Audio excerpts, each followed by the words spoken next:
All right, y'all, I'm back with another video. Look at this turf type tall fescue in North Texas.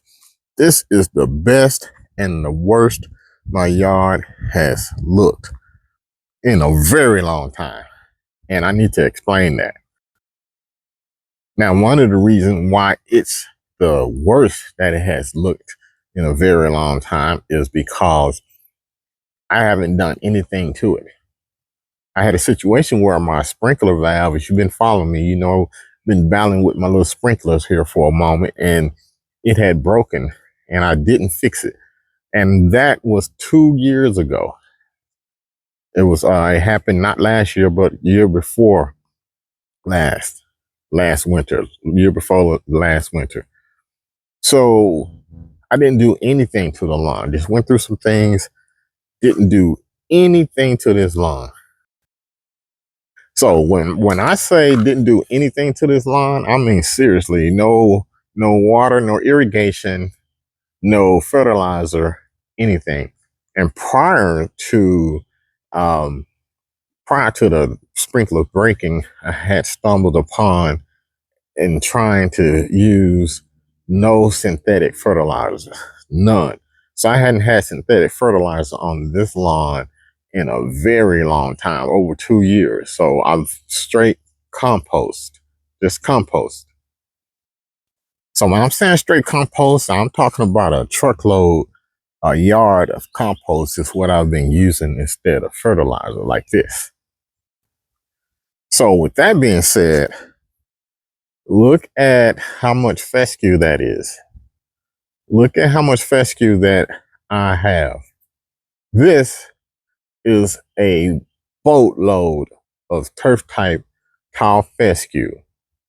And being in the environment that I am, like I said, I'm in Texas, North Texas, in Texas, where we get really, really hot. And I've had seasons when I first started this where I lost the first few years, I lost every strand of grass, every blade. I didn't have anything to survive. Never survived. I didn't care because when it died out in the summer, I just planted more grass. I didn't care about it dying out because I was able to grow it real fast. But over the years, I learned how to keep it thriving and going. And let me tell you, in the beginning, one of the main reasons why I lost every grass seed that was planted, I lost the entire yard, was due to fungus. Fungus was taking it out. So I went through my spell that there's only two types of fescue. The ones that's going to get fungus and the ones that had fungus. Those are only two types. But my experience with the compost and non-synthetic fertilizer, it led me to understand what was causing all the issues and what's causing every other person's issue who's growing turf type tall fescue. They haven't figured it out yet. And that would be the synthetic fertilizers. That was the issue there. That synthetic fertilizer was the main issue and a lot of the issues that a lot of people are having. And I know that this is just crazy, but if you would switch over from synthetic fertilizers to organic, your grass will have a lot better chance of surviving being in this type of environment. And especially when you add the other practices that I'm going to show you later, you will have a much better lawn. And to make this is, let me turn around. This is the fescue. This is the proof. With zero, I was throwing everything in the sun up under this stuff. Listen to all the gurus, listen to everybody about what to do with fescue. And, you know, some say you can't have it here because it's too hot. I just defied all of that and just did it anyway. But when you look at the lawn that's here, this is mostly still, this is 80%. When I lost 100% years past, I'm maintaining 80% with absolutely no maintenance. So the worst part of my lawn is the part that got full sun. As you can see, all of this is it just got you got this is 2 years worth of no fescue treatment here, and look at some of the fescue that is here. Look how thick that plant is.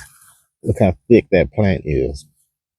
Obviously, the roots of that must be very deep to have survived 2 years without having anything added to it.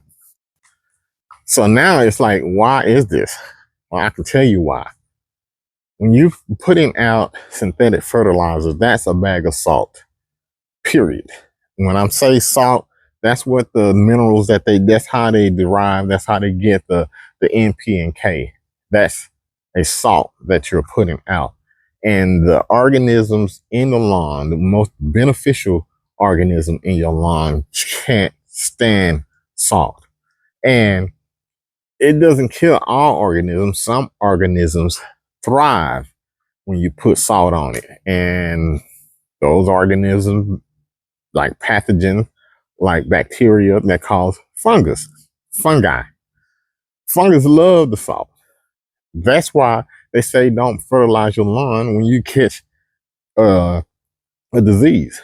Well, the issue is this: the grass has all the abilities to fight off a fungus with the good fungus that's in the lawn. But the salt that you use in your fertilizer runs all the good fungus away.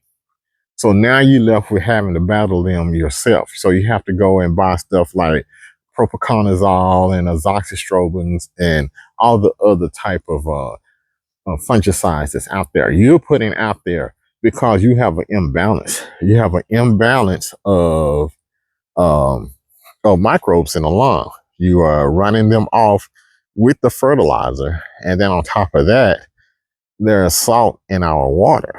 You know, they treat the water with like fluoride. Fluoride is a salt. Again, chasing off a lot of the beneficial organisms that's in the ground that helps you fight off this stuff.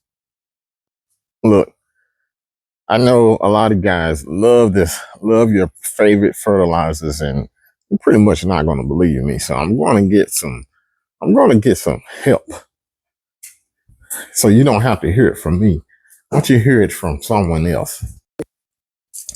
Hey, Google, does salt kill bacteria in the grass? On the website lawnlove.com, too much salt in the soil kills beneficial fungi, bacteria, earthworms, and insects, which has long-term effects on the ecosystem. So that's the issue. That is what's going on with your lawn. And when I say beneficial organisms, I'm also talking about something like nematodes. You can go and Google nematodes. Um, the salt that's in there is running off like beneficial organisms like a nematode. And if you don't know what a nematodes are, or beneficial nematodes, they attack and they kill larvae from various insects, grubs, and things like that, worms. Now, the problem that you're having is related to too much fertilizer, which is also too much salt in your soil. And now you're getting pathogens that are thriving, which is the fungi. Now you're getting all these different fungus diseases in your lawn because you're using too much fertilizer. And that is the issue. And that has been the issue with the fescue. I haven't had to use any of my fungicides. I didn't use any of them because I wasn't taking care of the lawn and I didn't get a fungus. The grass is fighting the fungus itself with the beneficial uh, organisms that are already in the lawn because I'm composting. I'll only compost. Back to the nematodes.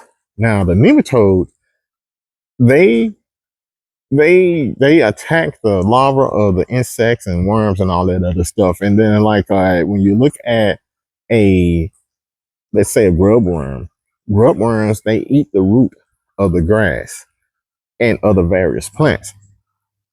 And you know this when you go out and you have a brown area in your grass and you go and do the pull test. That's where you just pull the grass and it pulls right up. It has no roots at the bottom because the grubs have eaten them up. Now, most of you guys, we go out and we kill the grubs, but grubs are very beneficial to your lawn. They're a huge part of the ecosystem, and they are not the problem. It's the infestation of grubs that's the problem. But what's happening is you have an imbalance. Don't have the nematodes. You don't have the beneficial nematodes in your lawn that's able to fight off and attack and kill like the larvae of the grub worms and keeping their population down. And then, I know nobody wants grubs, but let me know, grubs are irrigating, they're aerating your lawn by moving through the lawn.